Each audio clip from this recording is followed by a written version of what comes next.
जब जनरल बिपिन रावत, उनकी पत्नी और 11 अन्य सैनिकों का पार्थिव शरीर तमिलनाडु के सुलूर आर्मी बेस कैंप लाया जा रहा था, उस समय सड़क के दोनों तरफ सैकड़ों लोगों की भीड़ ने उन पर फूल बरसाकर आखिरी विदाई दी।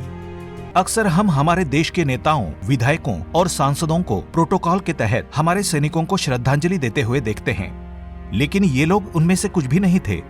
ये इस देश के आम लोग थे जो अपनी स्वेच्छा से दिवंगत सैनिकों को आखिरी बार नमन करने के लिए वहां आए थे।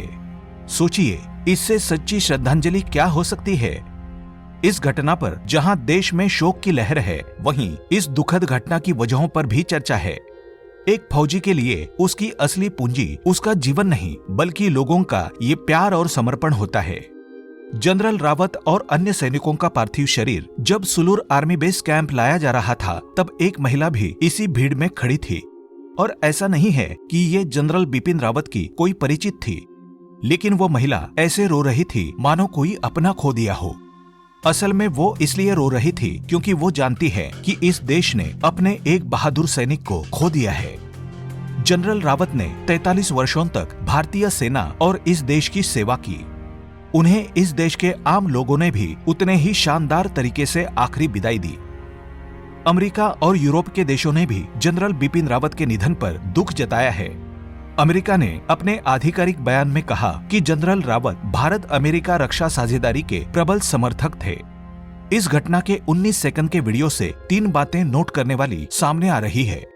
पहली ये कि ये हेलीकॉप्टर क्रैश होने से पहले ज्यादा ऊंचाई पर नहीं था।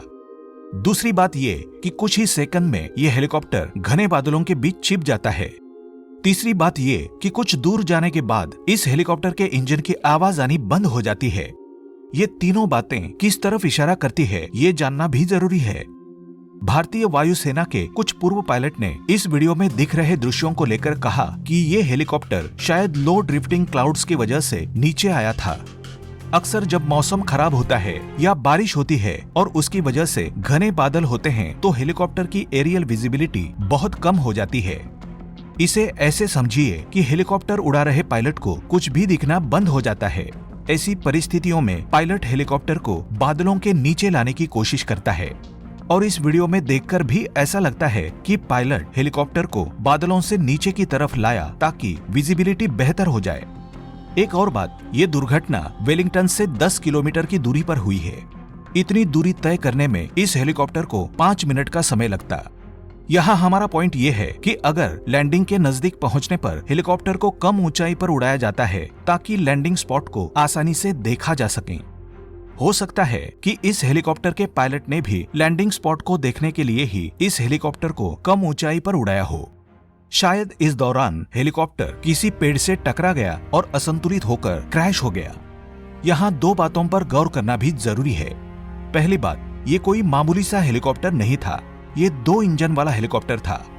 और इसकी सबसे बड़ी खासियत ये थी कि अगर इसके दोनों इंजन फेल भी हो जाएं, तब भी ये आसानी से लैंड कर सकता है। वो ऐसे कि ऐसी स्थिति में ये हेलीकॉप्टर खुद को एक पैराशूट के रूप में ढाल लेता है। जैसे पैराशूट अपने आप नीचे लैंड कर जाता है, ठीक वैसे ही ये हेलीकॉप्टर तकनीकी खामी होने पर आसानी से लैंड कर सकता है। इसलिए बड़ा सवाल यही है कि फिर ये हेलीकॉप्टर क्रैश कैसे हो गया। दूसरी बात, किसी भी वीवीआईपी मूवमेंट से पहले हेलीकॉप्टर की अलग अलग चरणों में जांच की जाती है। इस हेलीकॉप्टर के मामले में भी इस प्रक्रिया का पालन हुआ। क्रैश से पहले इस हेलीकॉप्टर ने 26 घंटे की उड़ान भरी थी और इस दौरान उसमें कोई खामी सामने नहीं आई। लेकिन फिर कल जनरल बिपिन रावत और उनकी पत्नी को वेलिंगटन ले जाते समय ये अचानक क्रैश हो गया। इसलिए यहाँ निष्कर्ष यही निकलता है, या तो पायलट से कोई गलती हुई या इसके पीछे कोई साजिश भी हो सकती है। ये कहना थोड़ी जल्दबाजी होगी, लेकिन आज इसके बारे में सोचना जरूरी है।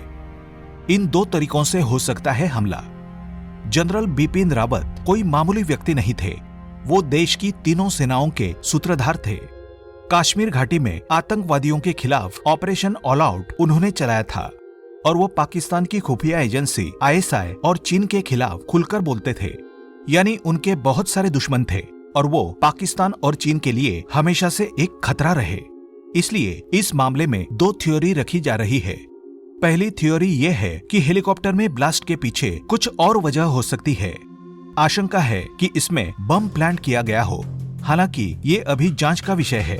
ये बात गलत भी हो सकती है, लेकिन जांच जरूरी है।